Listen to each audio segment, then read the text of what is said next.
Welcome back to the Crushing It podcast, everybody. My name is Miles Smith. As always, got a few things in the works, but today we are going to talk about a couple of things Broncos related. First off, Bo Nix, will he be ready for OTAs? Jonah Elliss could be doing some cool new stuff, according to Payton, out of the owners' meetings. And the Broncos aren't really interested in giving up any of their wide receivers. We will discuss all of this on this edition of Kick in the Can here on Crushing It with Miles Smith. All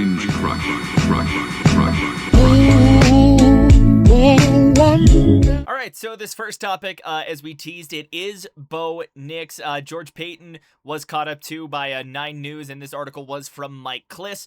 But George Paton is saying that Bo Nix is ahead of schedule on his rehab and that he will, quote, be ready for OTAs. Okay, this is big. Obviously, we saw how just awful the Broncos looked in the AFC title game without Bo Nix. Obviously, Bo gave it his all against Buffalo in the divisional round.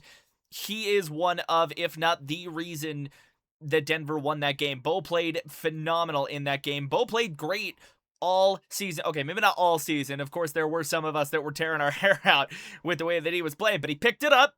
And the important thing for the Broncos is that when Bo Nix plays football, the Denver Broncos win games, okay? That's just how it goes. Bo is the heart and soul of this team. Everybody follows Bo. And we saw in the playoffs at the worst damn time with the Super Bowl on the line that without Bo Nix, this team doesn't win. They don't. They simply don't. And maybe chalk that up to a bad running game or needing the upgrade at receiver. I think that's what the AFC title game taught us in part. Other than Bo Nix is really the motor of this team. But the important thing, again, the big thing for the Broncos is that Nix is going to be ready for OTAs. He'll be able to go through all of these off-season programs that are really important for getting everyone geared up and ready for the year. So that's going to be big. That's going to be big. George Paton, said that he's running, he's jumping, he's ahead of schedule. That's a direct quote. The actual quote.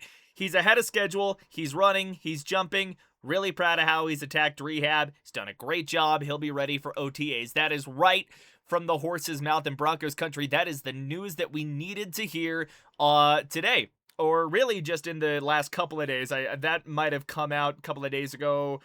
Came out yesterday at 9:09 a.m. And that is from 9 News. Again, Mike Kliss over there does a lot of really good work. So next we are going to talk about another nugget that came out of the NFL owner meetings. Jonah Elliss could be getting some snaps at inside linebacker. We'll tell you about that here in just a moment.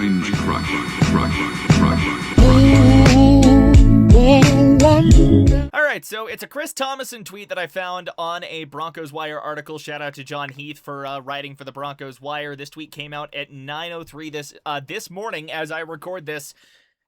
Broncos coach Sean Payton on working Jonah Elliss at inside linebacker. We know he's smart. We know he's smart, tough, what have you. Okay.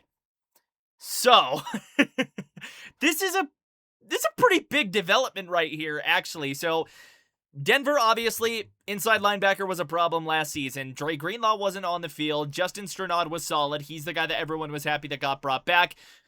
Alex Singleton just doesn't exactly have all of the physical tools. And as much as I've cooled off on that signing, I'm still not a fan of it for the mentioned reasons. He's been a liability in the middle of the defense. It is hurt Denver. Green dot or not, you need something else there. You need some juice.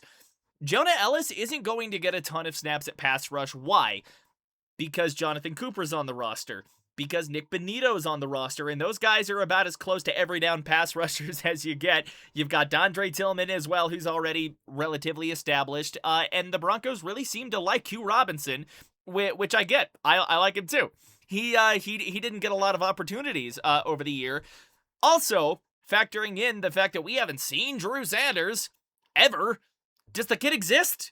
Is he still a living, breathing person? Okay, that's hyperbole, of course. But Drew Sanders has not existed, and the Broncos understand that they still have a need at that position. Jonah Elliss is one of those guys that is athletic enough, I think, that you could plug him from the edge and move him to an off-ball linebacker position. Obviously, he did the one play that kind of everyone remembers of him from last season is just getting beat on the edge to seal the AFC title game for the Pats. But Ellis has done some good things as a pass rusher. And I would be really, really interested to see what this looks like. I do think he is more athletic than Alex Singleton. And while that's not going to translate to, perfect technique right away, he understands this defense, for one, which is big, obviously. You know how Denver, Vance Joseph feels about their green dot guys. But I do really, really think that this could be a huge move for Denver, because he is going to get inside linebacker snaps this season. Maybe that's why we didn't see Denver address that in free agency, bringing in an outside guy. Maybe this was the plan all along. Depending on how Jonah looks, I mean, this could pay huge dividends. Again, I think he's more athletic than Singleton. I think he, for the most part, is a better tackler. And he still gives you that pass rush up the middle when you call the blitz. I think this could be big for Denver. And again, Chris Thomason quote, I found that from John Heath's article. So big shout out to those guys. Should probably link those in the description. So that is probably something we're going to do. But yeah, the last subject of today, what did the Broncos do at wide receiver after the Jaylen Waddle trade? More on that here in a sec.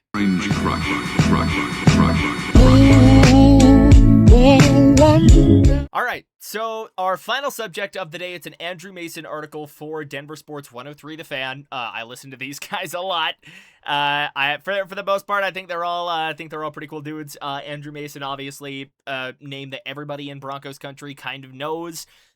So there is that. But the headline on this article, Payton, George Payton, shall I add, no interest in trading any of Broncos receivers after acquiring Waddle. Okay, so what's that mean?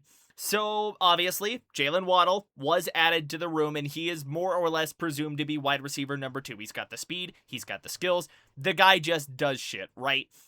But the immediate kind of question that you now have to ask is, okay, what does that mean for everybody else on the roster? What does that mean for Troy Franklin, who was wide receiver 2 last year and had a pretty monumental leap from year 1 to year 2? What does that mean for Marvin Mims, who's already struggled to get on the field at wide receiver? What does that mean for Pat Bryant, a rookie that the Broncos really seemed to like last year? Humphrey, Bandy, all those guys. The Broncos are pretty damn deep at wide receiver, and then obviously you've got Cord at the top, but you don't really need to bring that up at this point in time. It's going to be a hell of a battle. All right, if Denver doesn't want to move any of their wide receivers right now, they really like where the guys are, development, talent-wise, all that sort of stuff. They like what they have in the room, and George Payton said as much later on in the article. Again, direct quote, why would we build up this room and then trade someone right now? Valid point. What it means, though, is that wide receiver 3 is going to be a heated competition, because again, I really want to reiterate here that your top 2 guys are going to be Sutton, Waddle. I don't think there's any debating that. I think that's going to be a bit of a 1A, 1B situation. Whichever way that swings, I could not immediately tell you, because Jaylen Waddle, I think, has the speed, really, and some of the technical stuff to outproduce Sutton, but nothing beats a Sutton jump ball touchdown at the corner of the end zone, or in the back of the end zone. Come on, like, that's just classic at this point. But wide receiver 3 is going to be just a ridiculously fun battle to watch over OTAs, training camp, all that good stuff. Because think about it. Franklin, again, big jump year 1 to year 2. And I'd argue he was a lot more reliable this season than he was in his first season. I know the drops were a problem for in his first year. I know he had some problems with it this past season, but it really, it was not nearly as bad as it was that first year. Pat Bryant probably had the surest hands on the team. Marvin Mims was right there as well, and Marvin Mims obviously kind of a bit of a scheme guy, scheme breaker. Like, you can do a lot with him. He can be that offensive chess piece. This means that wide receiver 3 is going to be a very, very convoluted battle.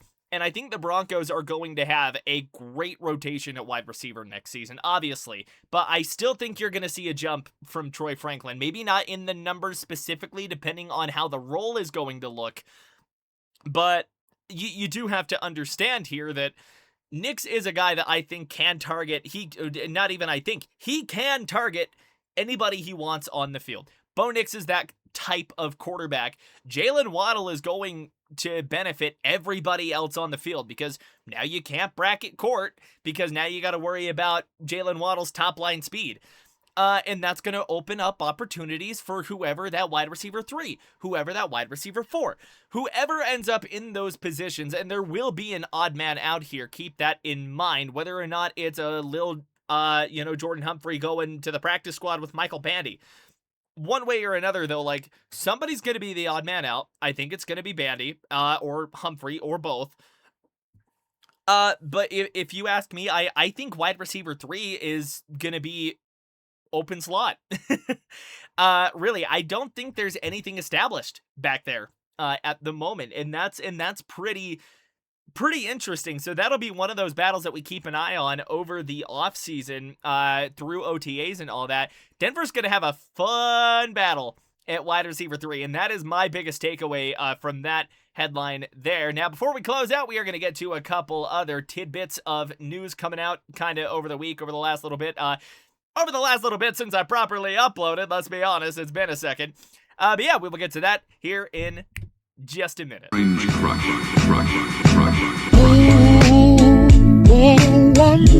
All right, one other tidbit of news that I kind of want to touch on because I think it's kind of interesting. It's another Chris Thomason tweet here. Sean Payton said there's going to be a backup quarterback competition. That's big. That's big. We saw Stidham look like absolute garbage. I'm going to keep it a buck. Stidham did not look good against the Pats. Granted, he hadn't thrown a pass in 2 years, and you can't exactly fault him there. Bo's just been too damn good. But the Broncos also haven't really been in any blowouts to speak of to give Stidham any snaps in, and even the couple that they were in, Stidham still didn't get any snaps.